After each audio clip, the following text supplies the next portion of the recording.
नाजरीन आदाब, आप देख रहे हैं INN चैनल। मैं हूं शेख अहमद अली। आज की ख़ास बात में हम देखेंगे कई अहम कौमी और बैनुल अक़वामी ख़बरें। पेगासस जासूसी मामले की आज़ाद जांच की अर्जी पर सुनवाई के लिए सुप्रीम कोर्ट तैयार हो गया है। कोर्ट ने कहा है कि अगले हफ्ते इसकी सुनवाई की जाएगी। इस मामले में सीनियर सहाफ़ी एन राम और शशि कुमार ने पिटीशन फाइल की है। पिटिशनर्स की तरफ से वकील कपिल सिब्बल ने चीफ जस्टिस NV रमना की बेंच में पिटीशन मेंशन करते हुए कहा कि इस केस की जल्द सुनवाई की जाए क्योंकि ये तनाज़ा काफ़ी फैला हुआ है। सिब्बल ने कहा कि मुल्क के शहरियों, अपोजिशन के कायदीन और सहाफ़ियों की निगरानी करना उनकी आज़ादी सलब करने के बराबर है। हिंदुस्तान समेत दुनिया भर में इस मुद्दे पर चर्चा है। पिटिशनर्स ने अपील की है कि पेगासस मामले की जांच सुप्रीम कोर्ट के रिटायर या मौजूदा जज की सदारत में तश्कील स्पेशल इन्वेस्टिगेशन टीम से करवाई जाए। मरकज़ को ये बताने के लिए कहा जाए कि क्या हुकूमत या फिर उसकी किसी एजेंसी ने डायरेक्ट या इनडायरेक्ट तरीके से जासूसी के लिए पेगासस स्पाईवेयर का इस्तेमाल किया है। क्या पेगासस स्पाईवेयर का लाइसेंस लिया गया। पिटिशनर्स ने यह भी कहा कि मिलिट्री ग्रेड के स्पाईवेयर से जासूसी करना प्राइवेसी के हुकूक का वायलेशन है। सहाफ़ियों, डॉक्टर्स, वकील, एक्टिविस्ट, वुज़रा और अपोजिशन कायदीन के फ़ोन हैक करना बोलने की आज़ादी के अख्तियार से समझौता करना है। अर्जी में दावा किया गया है कि दुनिया के कई पब्लिकेशंस ये खुलासा कर चुके हैं कि 142 से ज़्यादा हिंदुस्तानी पेगासस के टारगेट पर थे। पेगासस जासूसी तनाज़े को लेकर सुप्रीम कोर्ट में ये तीसरी अर्जी लगाई गई है। इससे पहले वकील ML शर्मा और राज्यसभा MP जॉन ब्रिटास भी पिटीशन फाइल कर चुके हैं। दोनों ने ही कोर्ट की निगरानी में SIT से जांच करवाने की अपील की थी।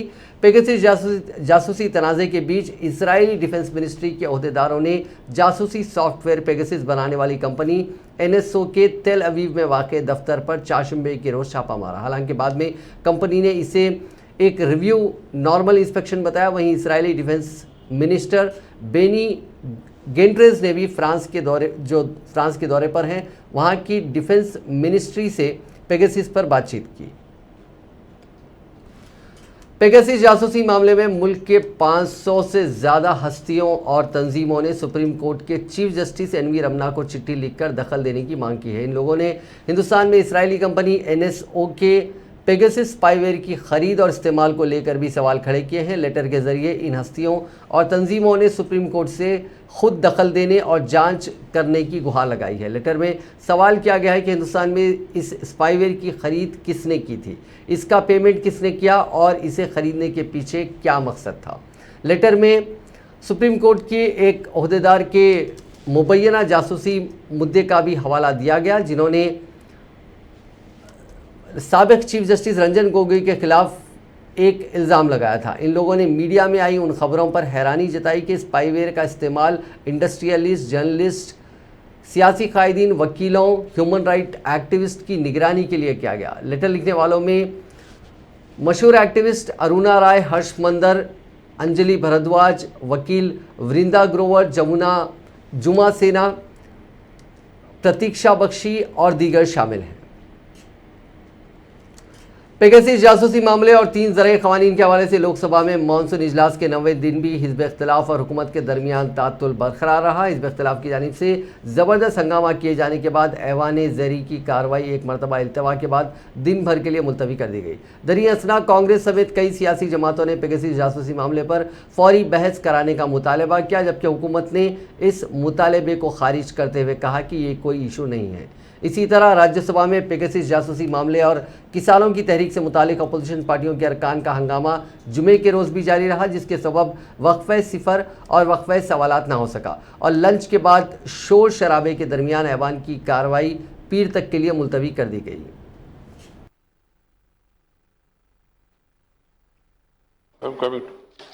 Honorable members, it was brought to my notice some members are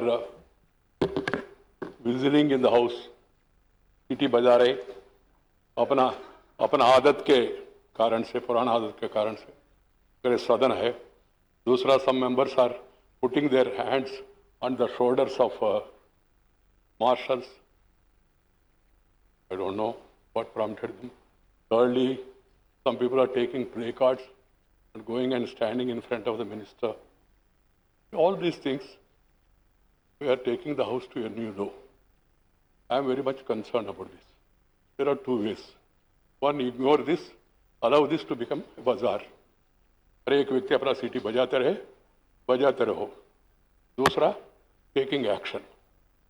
I feel really sorry to say this, even from this podium. I never expected my members to go to that level. Yeah, protesting, walking out, vehemently opposing the government of this thing, all those things are part of it going on. And also sometimes even stalling also nowadays.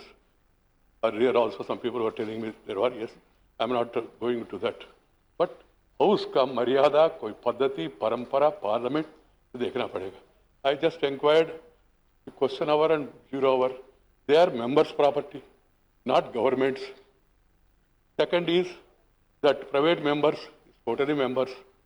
The third one is when issues are taken up, names are called. If they don't, so from Rajya Sabha में leader of opposition Mallikarjun खड़गे ने कहा है कि जासूसी 2019 से जारी है और उसकी वजह से मुल्क महफूज नहीं रह सकता और जमहूरियत को तबाह करने की कोशिशें की जा रही हैं. इसके लिए पेगासस मसले पर ऐवान में बहस होनी चाहिए. खड़गे ने पार्लियामेंट हाउस के बाहर साफियों को बताया कि हुकूमत अपोजिशन पर पार्लियामेंट को काम करने की इजाज़त ना देने का इल्ज़ाम लगाने के बजाय इस मामले पर बात करे. उन्होंने कहा कि उनकी पार्टी पेगासस मसले पर आज फिर ऐवान में बहस चाहती थी, लेकिन हुकूमत इस पर बहस के लिए तैयार नहीं थी, इसलिए हंगामा हुआ और ऐवान मुलतवी कर दिया गया.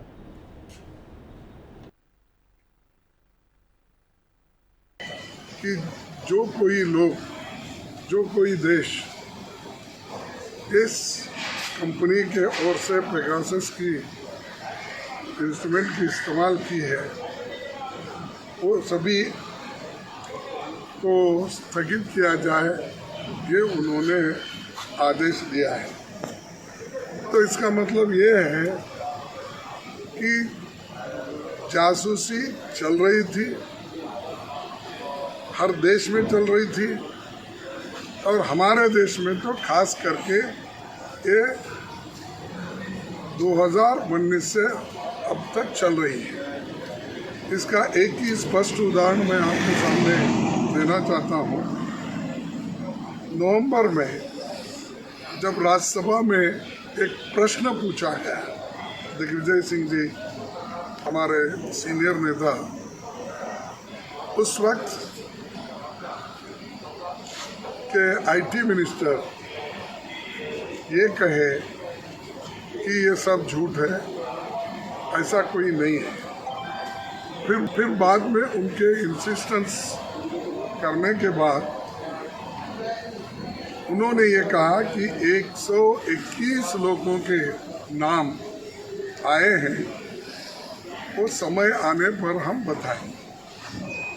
तो इसका मतलब तब से जासूसी चल रही है, खास करके जो पोजीशन पार्टी के नेता लोग हैं, प्रेस के नेता हैं या प्रेस के एडिटर्स, रिपोर्टर्स, जर्नलिस्ट जो भी हैं, और उसी ढंग से प्राइवेट लोगों के ऊपर भी उनकी नज़र रखकर वो अपना जासूसी कर रहे हैं.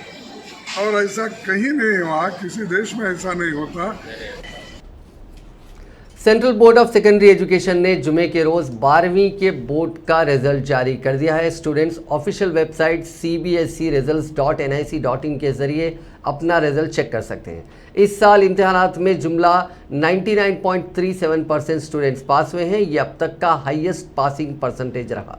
वहीं 0.54% के साथ लड़कियां आगे रहीं. बोर्ड के तय किए गए क्राइटेरिया के मुताबिक इस साल 12वीं का रिजल्ट 30-30-40 के फॉर्मूले के तहत तय किया गया. मार्किंग स्कीम के मुताबिक 10वीं और 11वीं के 5 में से जिन 3 सब्जेक्ट में स्टूडेंट ने सबसे ज़्यादा स्कोर किया होगा, उन्हीं को रिजल्ट तैयार करने के लिए चुना गया. वहीं 12वीं के यूनिट, टर्म और प्रैक्टिकल एग्जाम में मिले पॉइंट्स के बुनियाद पर यह तैयार किया गया है. CBSE के बनाए पैनल ने 12वीं के तलबा के टोटल एनालिसिस के लिए 30-30-40 के रेशो का फार्मूला तय किया था. इसके तहत 10वीं 11वीं के फाइनल रिजल्ट को 30% वेटेज दिया गया और 12वीं के प्री बोर्ड एग्जाम को 40% वेटेज दिया गया. CBSE ने 4 जून को 12वीं के स्टूडेंट्स की मार्किंग स्कीम तय करने के लिए 13 रुकनी कमेटी बनाई थी. Hindustani badminton star PV Sindhu Tokyo Olympic में वुमेन्स सिंगल्स के सेमीफाइनल में पहुंच गई हैं। उन्होंने क्वार्टर फाइनल में चौथी सीड जापान की अकाने यामागुची को 21-13, 22-20 से हरा दिया। ये मैच 56 मिनट तक चला। सिंधु लगातार दूसरे ओलंपिक में मेडल जीतने से अब सिर्फ एक जीत की दूरी पर हैं। रियो ओलंपिक में उन्होंने सिल्वर मेडल जीता था। सिंधु और यामागुची के बीच ये अब तक की 19वीं भिड़ंत थी। इसमें सिंधु ने 12वीं बार जीत हासिल की है।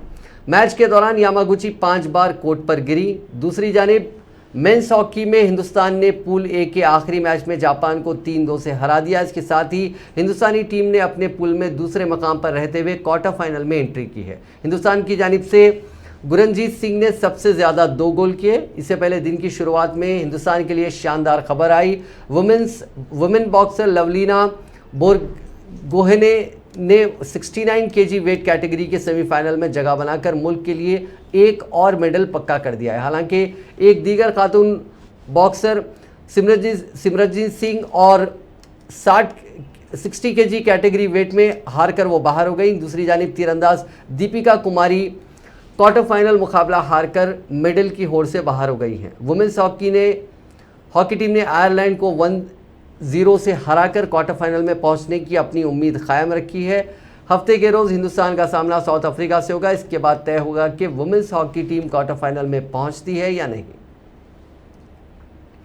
झारखंड के धनबाद में एडिशनल डिस्ट्रिक्ट जज उत्तम आनंद के कत्ल के मामले में सुप्रीम कोर्ट ने झारखंड से एक हफ्ते के अंदर रिपोर्ट मांगी है। सुप्रीम कोर्ट और झारखंड हाई कोर्ट ने इस मामले को खुद ही उठाया। सुप्रीम कोर्ट ने कहा कि वो हाई कोर्ट में चल रहे इस मामले की सुनवाई में दखल का इरादा नहीं रखती है। सुप्रीम कोर्ट ने चीफ सेक्रेटरी और डीजीपी से पूछा है कि जज के कत्ल के मामले में अब तक क्या जांच की गई है, इस बारे में एक हफ्ते के अंदर जानकारी दें। अदालत ने कोर्ट और जजों की हिफाजत के तहत इस मामले की सुनवाई शुरू की। इस हुक्म से जाहिर है कि सुप्रीम कोर्ट इस मामले की जांच की निगरानी करना चाहती है।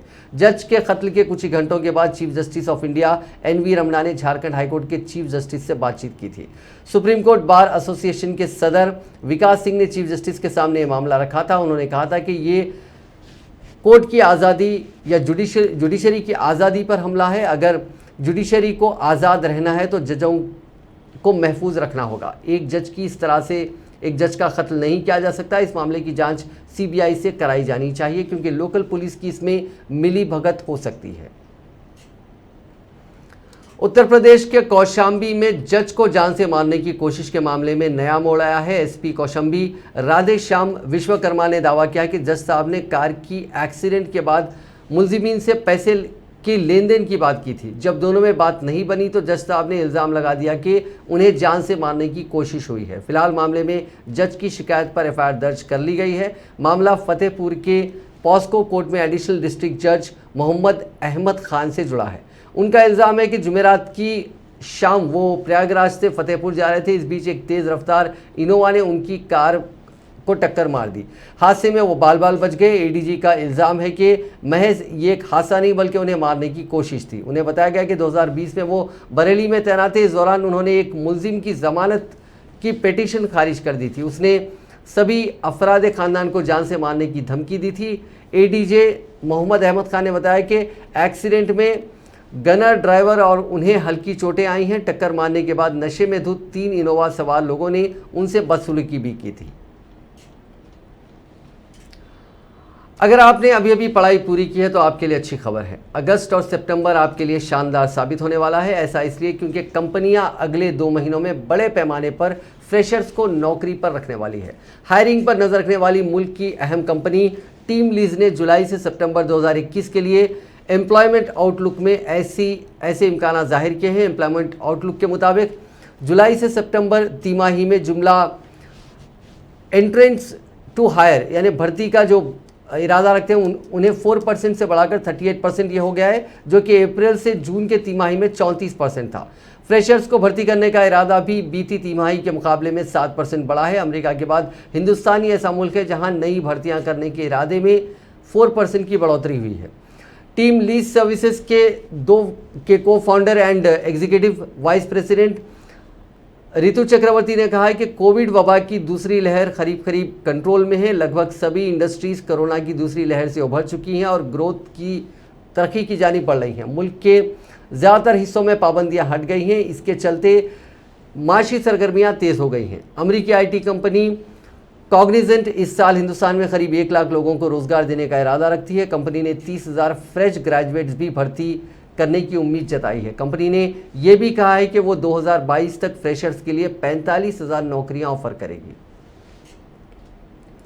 वज़ीर आज़म नरेंद्र मोदी ने हर साल की तरह इस साल भी 15 अगस्त की तकरीर के लिए लोगों से तजवीज़ें मांगी हैं। जुमे के रोज़ वज़ीर आज़म के दफ्तर से यानी पीएमओ ने एक ट्वीट करके इस बात की जानकारी दी। पीएमओ ने ट्वीट में लिखा कि आपके ख्यालात लाल किले की दीवार से गूंजेंगे। 15 अगस्त पर पीएम मोदी की स्पीच के लिए आपके क्या सजेशंस हैं, उन्हें @mygov इंडिया पर शेयर करें। इस ट्वीट के आने के कुछ मिनटों में ही हज़ारों लोगों ने इस पर रिप्लाई किया। लोगों ने पेगासस मुद्दे की जांच से लेकर पेट्रोल, डीजल और एलपीजी के बढ़ते दामों को कम करने का सजेशन दिया। कई लोगों ने जुमेरात को पेश किए गए रिजर्वेशन मॉडल पर अपनी अपनी राय रखी, तो कुछ लोगों ने मुल्क के हेल्थ केयर सिस्टम सुधारने की बात कही। 25 जुलाई को अपने मन की बात प्रोग्राम में वज़ीर आज़म ने लोगों से रिक्वेस्ट की थी कि वो नेशनल एंथम गाने के लिए एक प्रोग्राम में आप वो हिस्सा लें। उन्होंने कहा था कि इस साल 15 अगस्त के मौके पर कल्चरल अफेयर्स मिनिस्ट्री की कोशिश है कि ज़्यादा से ज़्यादा लोग एक साथ नेशनल एंथम गाएं। हिंदुस्तान में लोग बढ़ती महंगाई से परेशान हैं। बढ़ती महंगाई को लेकर कांग्रेस लीडर राहुल गांधी ने मोदी हुकूमत को एक बार फिर तनकीद का निशाना बनाया। उन्होंने कहा कि मुल्क के अवाम महंगाई से परेशान है और मोदी हुकूमत टैक्स वसूली में मसरूफ है।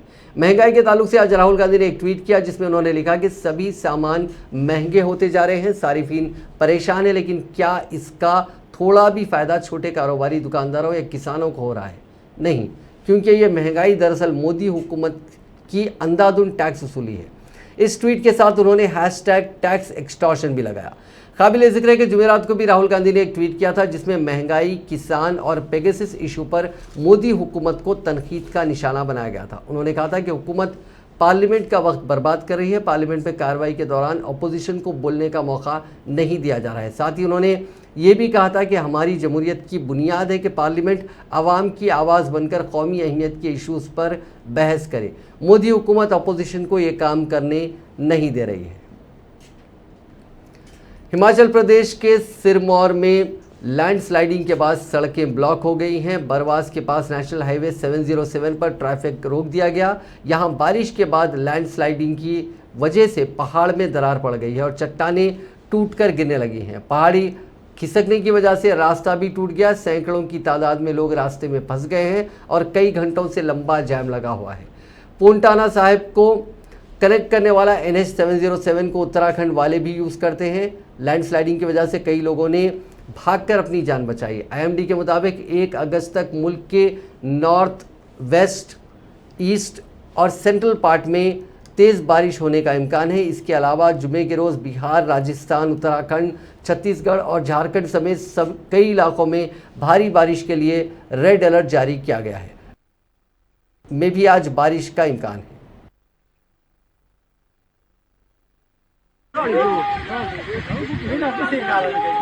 कौन सा गाड़ी भी ले लो पीछे रोड गया ओ बैंक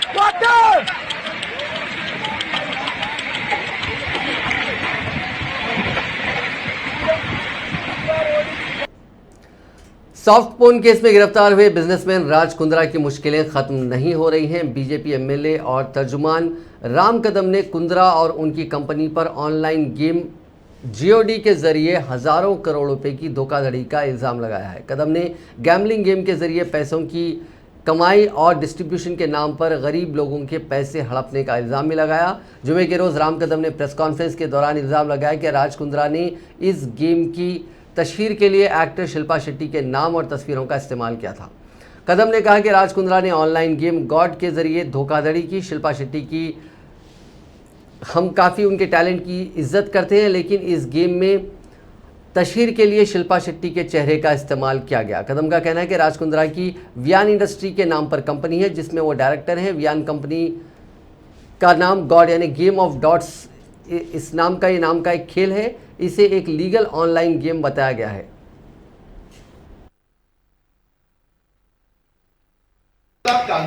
साथ राज कुंद्रा जी के संदर्भ में कुछ हम खुलासा करने वाले हैं। इस आज की इस प्रेस में दो अलग अलग बिंदुओं पर मैं कुछ बातें रखूंगा। उससे सबसे प्रथम बिंदु है कि राज कुंद्रा जी ने वीआर इंडस्ट्रीज के नाम पर, वीआर इंडस्ट्रीज लिमिटेड के नाम पर, आज भी अगर आप आरओसी के साइट पे जाओ तो उसमें वे डायरेक्टर करके आज भी उनका नाम वहां पर है। इस नाम से इन्होंने एक जीओडी नाम का एक ऐप, ऑनलाइन गेम उन्होंने लॉन्च करा। लॉन्च करते समय लोगों को कहा गया, इस प्रकार का लेटर उन्होंने लोगों को लिख करके दिया। वे कहते हैं कि ये जीओडी जो गेम है ये पूरी तरह से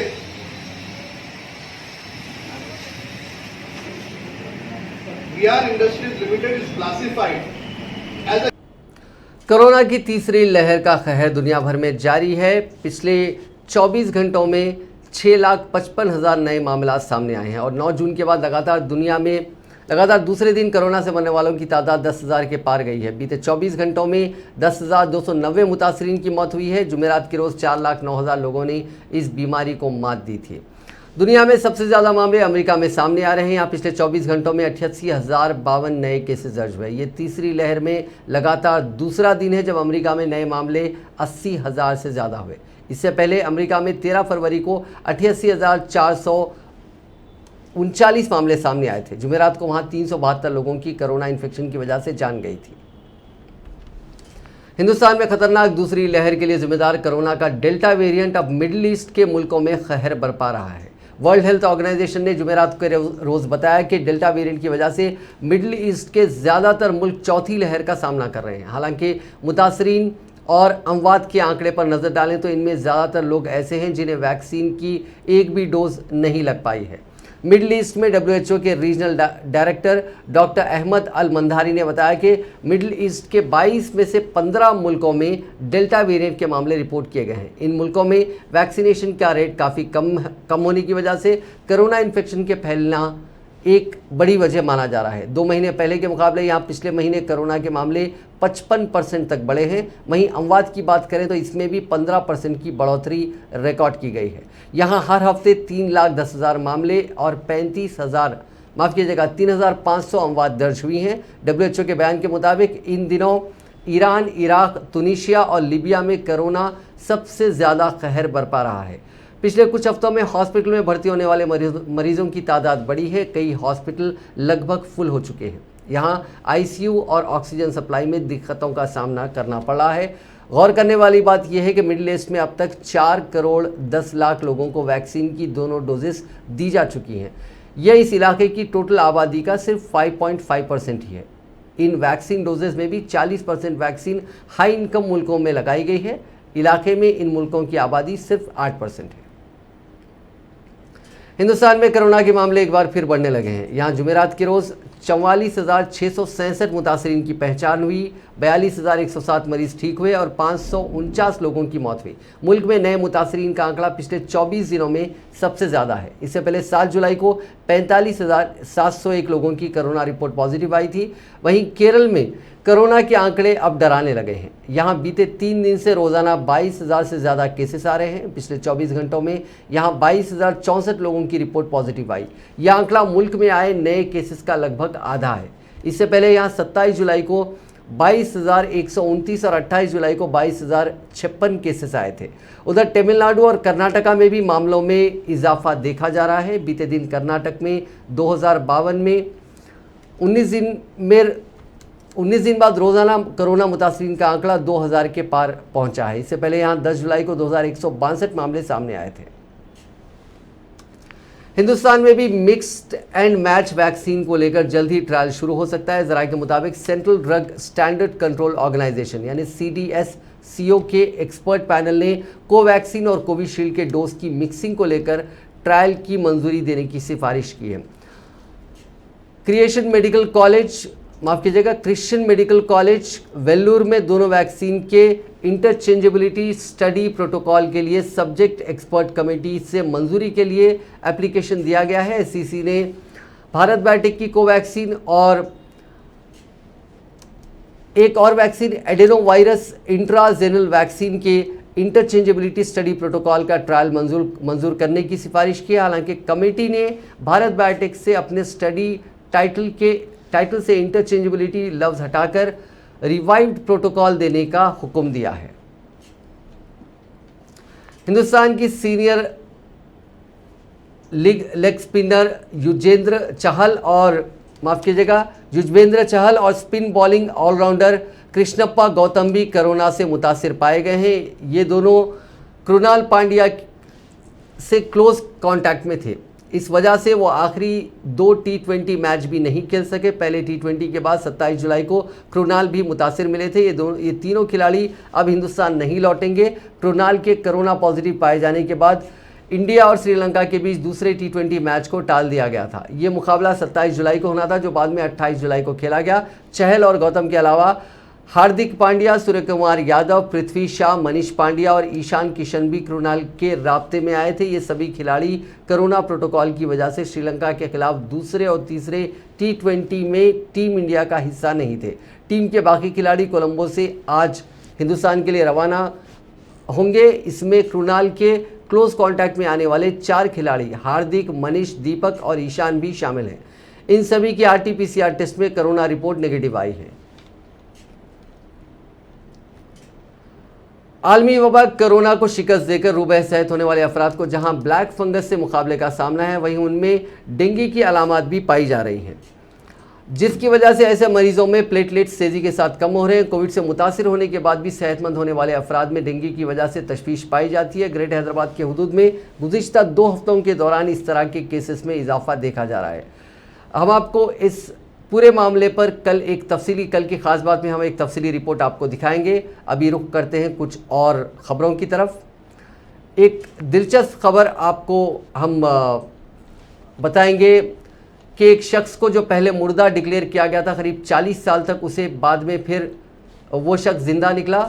केरला में एक शख्स को उसके अहले खाना मुसलसिल 45 साल तक मुर्दा समझते रहे, मगर वो 4 अशरों से ज़ायद अरसे तक गायब रहने के बाद आखिरकार अपने ख़ानदान से जा मिला। तफसीलात के मुताबिक केरला से ताल्लुक़ रखने वाला साजिद सोंगल की उम्र इस वक्त 70 साल है। सन 1976 को उसके ख़ानदान को पता चला कि साजिद हवाई जहाज़ के एक हादसे में फौत हो चुका है। उस वक्त साजिद की उम्र 22 साल थी। वो रिस्क की तलाश में अबू धाबी गया था। साजिद की 4 बहनें और 3 भाई थे। अमारत में साजिद ने सकाफती सरगर्मियों में हिस्सा लेना शुरू कर दिया। अक्टूबर 1976 को एक हिंदुस्तानी जहाज़ मद्रास के रास्ते में मुंबई जाते हुए इंजन में आग लगने से हादसे का शिकार हुआ, जिसके नतीजे में तैयारे में सवार अमले के अफराद समेत कुल 96 अफराद लुक़्मा अजल बन गए थे। यह हादसा सांता क्रूज हवाई अड्डे से उड़ान भरने के कुछ ही देर बाद पेश आया था। साजिद के ख़ानदान को किसी ने बताया कि उस हादसे में साजिद मारा गया है। उन्होंने इस अफवाह पर यकीन कर लिया और रो धोकर उसे भुला दिया था, मगर वो साजिद हादसे का शिकार होने वाले जहाज़ में सवार नहीं हुआ, बल्कि वो अबू धाबी से मुंबई चला गया। ताहम उसने अपने ख़ानदान के साथ इस तवील अरसे के दौरान कोई रब्ता नहीं किया। रब्ता ना करने की वजह उसकी नाकामी थी और साजिद चाहता था कि वो ढेरों पैसे जमा करके फिर अपने ख़ानदान से रब्ता करे। साजिद का अपने ख़ानदान से मिलने का कोई इरादा नहीं था। सन 2019 में एक आलिम दीन जो ख़ानदान के पिछले अफराद को मिलाने के लिए काम करते हैं, उन्होंने साजिद से मुलाकात की। उन्होंने साजिद और उसके ख़ानदान को आपस में मिलाया। साजिद तवील अरसे तक गायब रहा, मगर वो दौलत जमा नहीं कर सका। आज वो खुद कई जिस्मानी बीमारियों का शिकार है।